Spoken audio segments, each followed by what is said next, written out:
Okay, we're here today to talk with Sylvia Augustus about her current exhibition at Kansas City Artists Coalition titled I Dream of Horses. Welcome, Sylvia.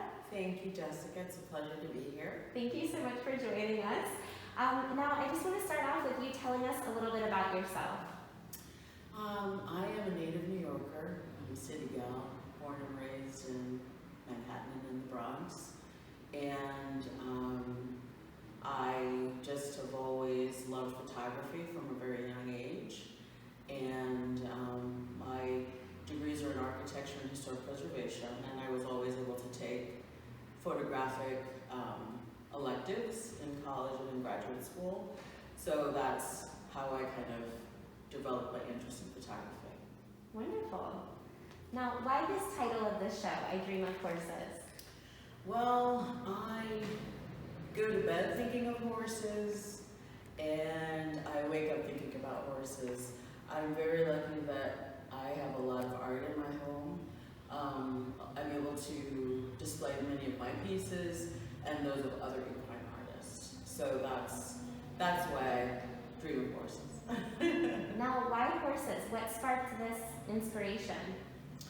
I went to the Black Hills Wild Horse Sanctuary in 2012, and it was at that time I fell in love with a Mustang named Don Juan, beautiful Spanish Mustang.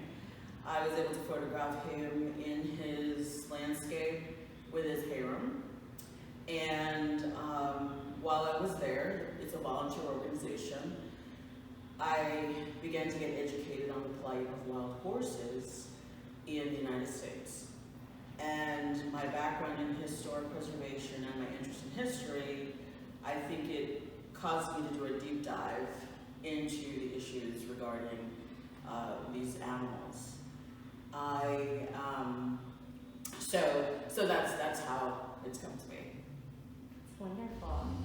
Now, do you ride horses? Were you able to ride while you were there? In New York City, believe it or not, there were two stables in the city. There, at least that I know, there was one in the Bronx and there was one in Manhattan. And I grew up with a gal who did ride in grade school, but I never did. My family, some of my cousins in upstate New York, they actually raised Appaloosa horses. So I do have memories of that as a child.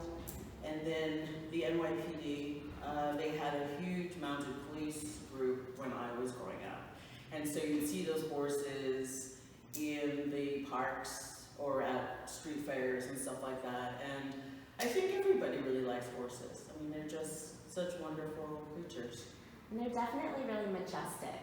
Yes, they have this special spirit about them that seems not of this world, you know? Yes. Like, really special.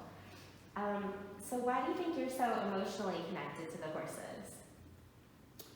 Well, when I found out more about their plight, which we can talk about shortly, I think also they're very empathic. And horses are used quite successfully in wellness treatments for people who have PTSD, for children that are on the spectrum. I also know personally that if I am around them and I'm having a bad day, they always seem to kind of know. They always seem to kind of get in your space. But the little secret is that I am allergic to horses. 80,000 wild horses on public lands managed by the Bureau of Land Management. And the Bureau of Land Management is a land management agency in the Department of Interior. And these animals, or the equine, that includes burros and horses. And they have a formula for managing these lands. And so at a certain point when the population gets too high, they have to thin the herd. And the way they do that, I think many people would be surprised to know they don't get a bunch of cowboys and round them up. They use low-flying helicopters. And these low-flying helicopters cause these animals to panic, cause them to stampede. Some fall, some get trampled, their legs get broken, they have to be euthanized out there in the field. Nursing foals get separated from their mothers, and you know that couldn't possibly end well at all. So what happens is the ones that are successfully moved, they're put in these holding facilities. And there's several holding facilities around the United States, and you can go on the website for BLM and Google wild, or look for Wild Mustang, and then there'll be opportunities for you to purchase these horses, which sounds all well and good, that, you know, people who have the land or a possibility of or experience with training wild horses, that they could have an opportunity to get a horse at a very good deal. But the dark side of it is that several people have figured out a way to go to these auctions, purchase many of these horses. They're not necessarily saying who they are. You have to kind of certify who you are and that you have the proper facilities to take care of these horses. And unfortunately, some of these horses end up going to Mexico and Canada for slaughter. And then they end up in the food chain in Europe and in Asia.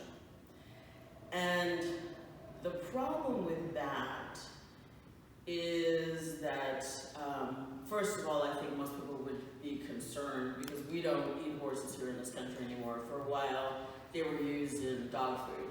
If people remember, I think it was Calcan, the old commercials. And I think people would be a little bit alarmed today to know that that had happened. But what ends up happening is you would think that anybody with a trailer full of horses going through customs would have to present some kind of veterinary documentation.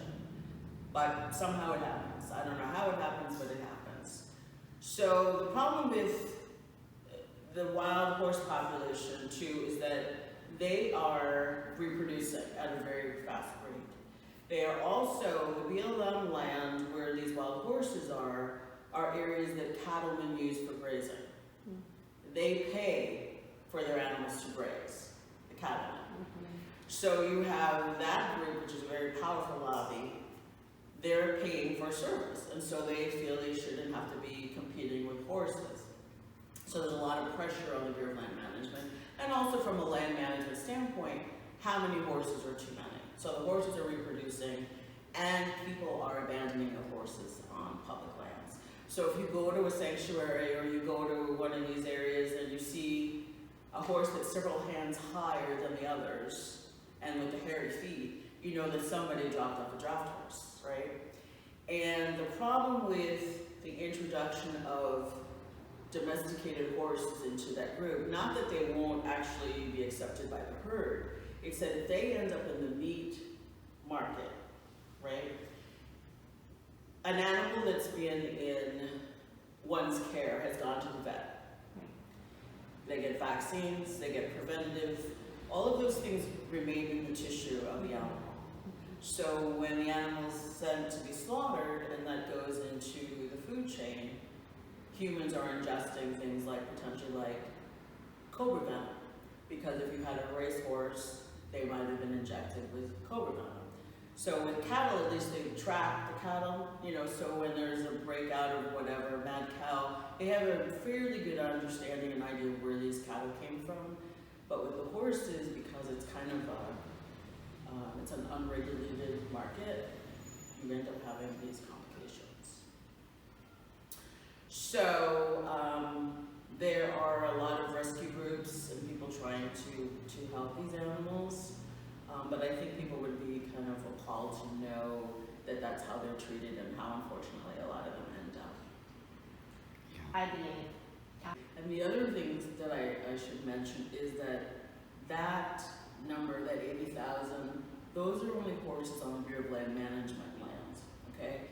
The Park Service, National Park Service has horses too. So Assateague Island is a National Park Service site and there are wild horses there. Various state parks, like in Missouri, they have wild horses. Each one of those are a little bit smaller, so Many of them have arrangements with local rescue groups, and it's easier to apply birth control to these animals because it's a smaller herd. If you've got, it's a 12-mile area and you've got these band of horses and you're trying to administer birth control, which is somewhat controversial. There are a couple of universities doing research right now, but the default method is a darting method. They would dart a mare with, using a rifle and you dart her. But the drug only lasts like 6 to 8 months. So think about that. How are you going to find that horse in 6 to 8 months? Then if you try the castration of the males, you have the potential for infection. They're not going to just sit in the waiting room and wait, so there are a lot of complications. But there are people doing some research on how we can possibly manage. The other thing that is always discussed is environmental impact to land. And there are people that say that cattle have less of an impact than horses. I think it depends on what side of the fence you're on. I do know that their jaws are different and the way they graze is quite different. So from that standpoint, they graze differently, and maybe in certain areas there is an impact. But I have a funny story, and that my neighbors decided to get 2 longhorns 2 years ago, and they kept getting out. And 2 years later, I still have these craters in my lawn. So no one can really tell me that a 3,000-pound animal doesn't have, that the impacts are probably the same, right? But my lawn, used to look and you're just like, wait, what happened? Did Sasquatch come through here? But no, it was a couple of longhorns. So that's just kind of an interesting thing I think to think about.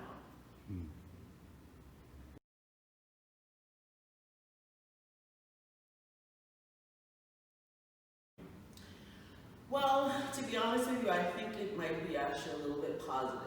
I think it would be better because more and more people are adjusting their dietary habits, whether it's for religious reasons, ethical reasons, environmental reasons, animal cruelty reasons.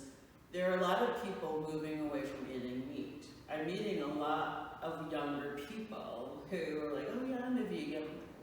Okay, And I think as places like, KFC is now introducing like a vegan chicken or a vegetarian plant-based chicken, and Burger King is on the same thing. And so I think there'll always be a demand for meat, but I think that it might kind of equalize at a certain point, that even as powerful as the cattleman lobby is, and I'm sure there's still going to be exports of beef to other countries, that we might reach a point where the demand won't be as great. That it's totally acceptable that, this week we're gonna have veggie burgers, we're not having beef, So once people kind of change their habits, and I think people with the pandemic now are changing their habits for whatever reason. Could it be financial, maybe you make your own veggie burgers if you can't afford the plant-based ones in the store, or, you just decided, let me try something different to break the monotony. Because I think for a lot of us, it is a Groundhog Day kind of situation.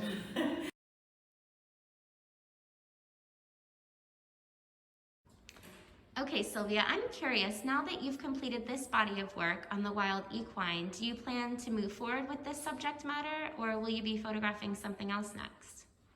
I'll probably continue with this. This will be like, a parallel project. There'll be, there's many projects at once. Many artists have many projects at once.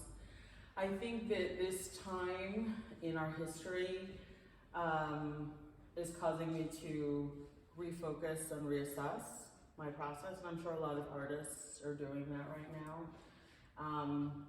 The pandemic, you're home a lot more. You have more time to think and do things. The murder of George Floyd and Breonna Taylor was a trigger for me as an African-American woman, and all these little microaggressions over the years, or things that I perceive to be unjust, whether it's being followed in a department store or followed by the police or stopped by the police or called the N-word. It was triggering. So what I decided was to get balance and to move forward in my practice, that I made sure that I do a little bit every day. Even though I'm working at home now, so I'm working, you know, I have a 9-to-5 gig, I'm an architect, but I make sure I visit my art practice every day. So whether that's reading about another artist, whether it's sketching, whether it's doing a watercolor, working on a painting that I've started, post-processing photographs, baking, cooking, anything that could be informative to my art practice, I make sure that I do that, because it's critical that we have this balance now that we're home and people are isolated. It's really, you have to really take care of yourself. And so I will move forward with more horses once it's time to safely stay in a hotel and visit other states and not have to worry about being in quarantine. I will continue with this work. I do have some other potential projects in the back of my mind. One is looking more closely at the horse body and how they move and how dancers move through space. The other thing that I've been doing recently at home is I've been doing a lot of paper sculpture of horses. So I don't know where that's taking me, but it's just something that I'm doing right now. It might not amount to anything, but it's definitely informing my process as an artist. And hopefully at some point in my career, my life, you can walk into the room and go, oh, that's a SYLVIA Augustus, you know? Like you go, that's a Dorothea Lange, that's a William Wegman, that's a Sebastian Salgado. I want to be one of those photographers. And thank you very much for this opportunity to show my work here. I really appreciate it. And thank you for this opportunity to do a talk. Thank you.